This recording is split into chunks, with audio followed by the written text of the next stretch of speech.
نبی آخر الزمان احمد مجتبی جناب حضرت محمد مصطفیٰ صلی اللہ علیہ وآلہ وسلم کی پاک بارگاہ میں ہدیہ درود و سلام عرض کرنے کے بعد اللہ تبارک و تعالیٰ کے فضل و کرم سے اور اس کی توفیق کاملہ سے اور آقا علیہ السلام کے نعلین پاک کے تصدق سے آج ہم سب اللہ کے پاک گھر میں نماز جمعۃ المبارک کی ادائیگی کے لیے حاضری کی سعادت حاصل کر رہے ہیں۔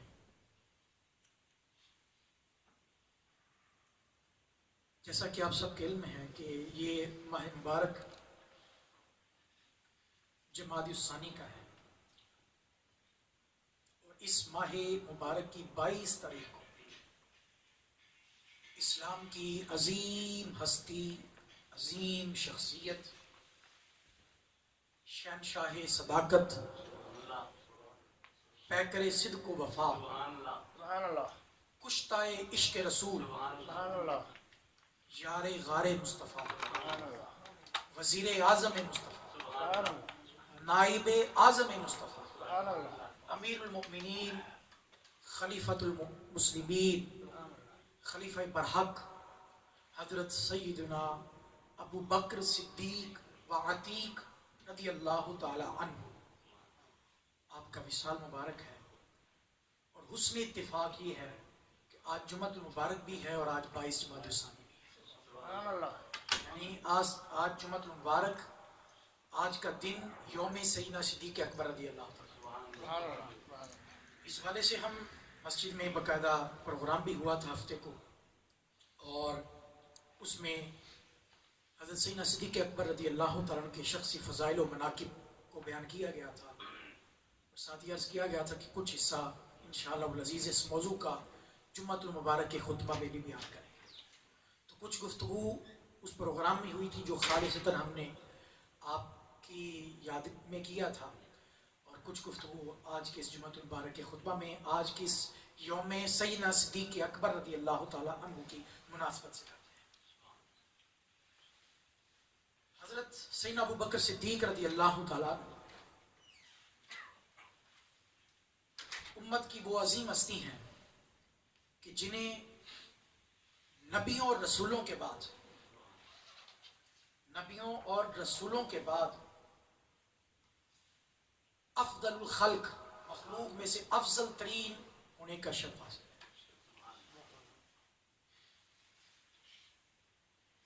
سیدنا ابو بکر صدیق رضی اللہ تعالیٰ عنہ کو امت میں سب سے زیادہ فضیلت والا ہونے کا شرف حاصل ہے۔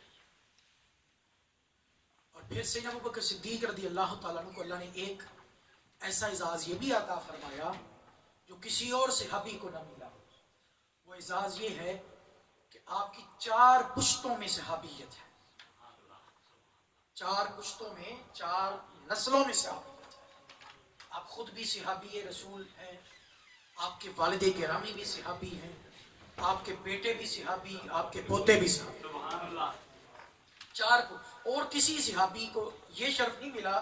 کہ 4 پشتوں میں صحابیت جاری ہو۔ 4 پشتوں میں جو ہے وہ صحابیت کا شرف پانے والے جناب سیدنا ابو بکر صدیق رضی اللہ تعالیٰ عنہ۔ اور پھر امت میں آپ کو یہ بھی اعزاز حاصل ہے، ویسے تو ہر صحابی کی شان بڑی بلند و بالا ہے، جس نے بھی ایک لمحہ صحبت مصطفیٰ کا حالت ایمان میں پا لیا، ایک لمحہ حالت ایمان میں صحبت مصطفیٰ کا پا لیا اور دیدار مصطفیٰ کا اور زیارت مصطفیٰ کا شرف پا لیا، اس ایک لمحے نے اس کو ایسا انمول کر دیا، ایسا انمول کر دیا کہ اب قیامت تک کے سارے غوث کتب مل کر بھی اس کی فضیلت کا مقابلہ نہیں کر سکتے۔ یہ ایک صحابی کا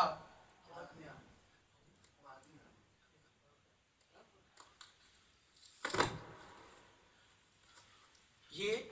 شان عطا ہے ایک صحابی کی۔ ایک صحابی جب آقا علیہ السلام کی پاک بارگاہ میں ایک شخص آیا، اس نے ایک لمحے کی زیارت پائی اور زیارت پانے کے بعد اب وہ اگرچہ وفات ہی کو نہ پا جائے، اس نے اگرچہ کوئی نماز بھی نہیں پڑھی، کوئی روزہ بھی نہیں رکھا، کوئی عبادات بھی نہیں کی، اتنا موقع ہی نہ ملا، لیکن یہ ایک لمحے کی جو صحبت مصطفیٰ کا فیض تھا اور زیارت مصطفیٰ کا فیض تھا جاگتی ہوئی آنکھوں میں، اس نے اس کو ایسا انمول کر دیا کہ اب سارے غوث کتب ولی مل کر بھی اس صحابی کی فضیلت کا مقابلہ، وہ سب سے افضل ہو گیا۔ اور پھر ہم بات کریں سیدنا ابو بکر صدیق رضی اللہ تعالیٰ کہ جن کو سب صحابہ یہ کہا کرتے تھے، صحابہ کرام جن کو یہ کہہ کے بلایا کرتے تھے، صحابہ کرام قال الصحابہ یا خیر الناس بعد رسول اللہ، کہ اے رسول اللہ کے بعد سب سے افضل ترین ہستی، نعرہ تکبیر، نعرہ رسالت۔ یہ صحابہ کرام کا ایک تقیہ کلام تھا کہ صحابہ سیدنا ابو بکر صدیق رضی اللہ تعالیٰ کو بلاتے، حضرت علی رضی اللہ تعالیٰ عنہ، سیدنا عمر بن خطاب اور دیگر صحابہ کرام کے اقوال منقول ہیں کہ وہ کہا کرتے تھے، خود آقا علیہ الصلوۃ والسلام نے ایک مرتبہ خطاب فرما رہے تھے، اسد بن زرارہ قال رأيت رسول الله صلى الله عليه وسلم خطب الناس فلم يرى ابا بکر فقال رسول الله صلى الله عليه وسلم ابو بکر ابو بکر ثم قال ان روح القدس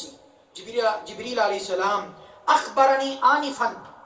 ان خیر امتک بعدک ابو بکر۔ نبی کریم صلی اللہ علیہ وسلم لوگوں کو خطاب فرما رہے ہیں، ابو بکر نظر نہیں آئے، ابو بکر نظر نہیں آئے، تو آقا علیہ السلام نے پوچھا ابو بکر ابو بکر، یہ کہہ کے پوچھنے کے بعد فرمایا ابھی میرے پاس جبریل امین علیہ السلام آئے تھے، اخبرنی آنفا، ابھی آ کر انہوں نے مجھے یہ خبر دی کہ ان خیر امتی کا بعدک ابو بکر،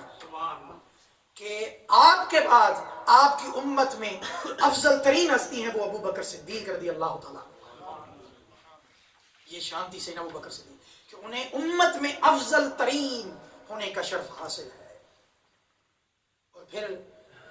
آپ کی شان یہ کہ آپ سب سے پہلے آپ نے اسلام قبول کیا مردوں میں سے، اول من اسلم ابو بکر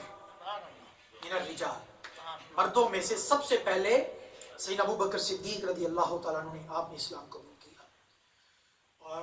آپ کی شان یہ بھی ہے،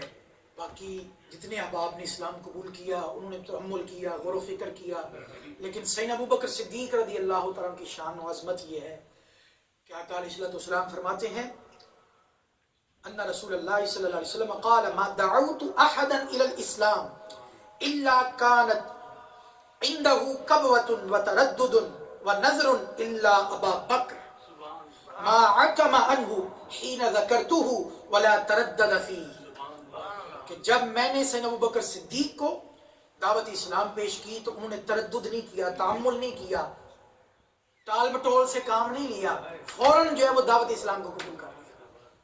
اور پھر اسلام قبول کرنے کے بعد ساری زندگی نبی کریم صلی اللہ علیہ وسلم کے ساتھ رہے، تمام غزوات میں آقا علیہ السلام کے ساتھ شریک ہوئے، سفر میں، حضر میں، اور اپنی جان کی فکر نہ کی، پرواہ نہ کی، صرف فکر تھی تو جان مصطفیٰ کی تھی، پرواہ تھی تو جان مصطفیٰ کی پرواہ تھی، اور اپنا تن من دن دولت ہر سب کچھ آقا علیہ السلام کی ذات پہ قربان کر دیا۔ اور اس سے بڑھ کر آپ کی شان و عظمت کیا ہو سکتی ہے کہ جیسے ہی آپ نے اسلام قبول کیا 40,000 دینار، 40,000 دینار آپ نے آقا علیہ السلام کی پاک بارگاہ میں پیش کر دیے۔ یہ سیدنا ابو بکر صدیق رضی اللہ تعالیٰ کی مالی خدمات کا عالم ہے، اتنی قربانیاں پیش کی، اتنی قربانیاں پیش، تو 40,000 دینار وہ پیش کیے۔ یہ مسجد نبوی جو ہے، ہاں جی مسجد، اس کی کیا شان و عظمت، جس کو آقا علیہ السلام فرمایا یہ میری مسجد ہے، جس میں ایک نماز 50,000 نمازوں کے برابر جس کا ثواب ہے۔ اس کی جو اصل زمین ہے، اصل زمین ابتدان اولاً جو اصل زمین کا جو ٹکڑا تھا وہ جناب سیدنا ابو بکر صدیق رضی اللہ تعالیٰ نے خریدا تھا، خرید کے پیش کیا تھا، وقف کر دیا تھا۔ اب اندازہ کریں ایک بندے نے مسجد خریدی، مسجد کی زمین خریدی، اب قیامت تک اس مسجد میں جتنے لوگ نماز پڑھتے رہیں گے ان نماز پڑھنے والوں کو بھی اپنی اپنی نمازوں کا ثواب ملے گا، اور اس کے ساتھ ساتھ وہ جس نے زمین خرید کر دی تھی، جس نے زمین خرید کر دی تھی اس کو بھی ثواب ملتا رہے گا۔ تو اولاً ابتدان زمین کا جو ٹکڑا اصل زمین تھی مسجد نبوی کی، وہ سیدنا ابو بکر صدیق رضی اللہ عنہ، اس وقت سے لے کر آج تک اور قیامت تک جتنے لوگ مسجد نبوی میں نماز پڑھیں گے، ان سب نماز پڑھنے والوں کو اپنی اپنی نمازوں کا بھی ثواب ملے گا، اور وہ ساری نمازوں کا ثواب اکٹھا ہو کر جناب سیدنا ابو بکر صدیق رضی اللہ تعالیٰ کو بھی ملے گا۔ کس قدر سیدنا ابو بکر صدیق کی شان و عظمت۔ اور باقی پھر بعد میں جو وسعت ہوئی اس میں، جو اس کے ساتھ زمین ملحق کی گئی، ملائی گئی، وہ سیدنا عثمان غنی ذوالنورین رضی اللہ عنہ، ٹھیک ہے۔ لیکن ابتدان جو زمین کا اصل ٹکڑا تھا، جو ابتدان مسجد جب بنانے کا ارادہ کیا گیا، وہ سیدنا ابو بکر صدیق رضی اللہ عنہ، یہ خدمات پیش کیا۔ اور اس حد تک آپ ویسے تاجر تھے،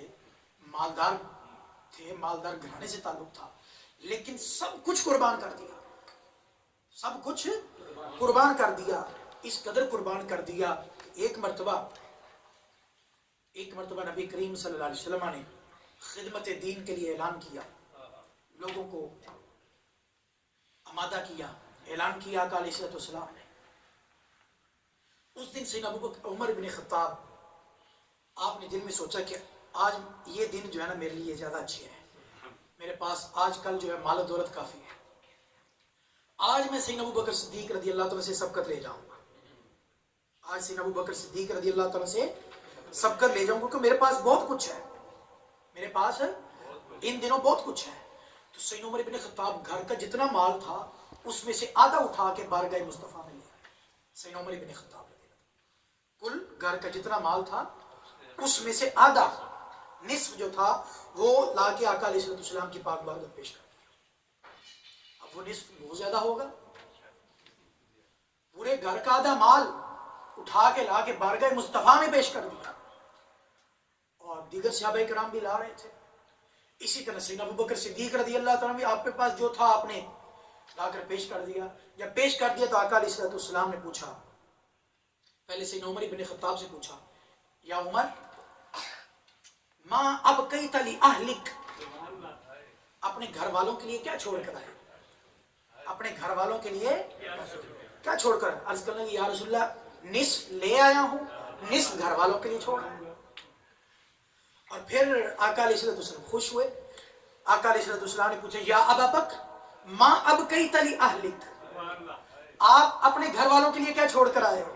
اللہ اکبر، قربان جائیں اس کشتہ عشق مصطفیٰ پر، اس فانی پھر رسول ہستی پر، جو آقا علیہ السلام کے عشق میں، محبت میں، خدمت میں، وفاداری میں اپنے آپ کو فنا کر دیا تھا، خدمت رسول میں فنا کر دیا تھا، جنہیں اپنی ذات کی، اپنے سکون کی، اپنے چین کی پرواہ نہ تھی، جنہیں سکون ملتا تھا تو بس بارگاہ مصطفیٰ میں ملتا تھا، آقا علیہ السلام کے چہرے پر مسکراہٹ کو دیکھنے میں ملتا تھا۔ عرض کرنے لگی، یا رسول اللہ ابقیت لہم اللہ ورسول۔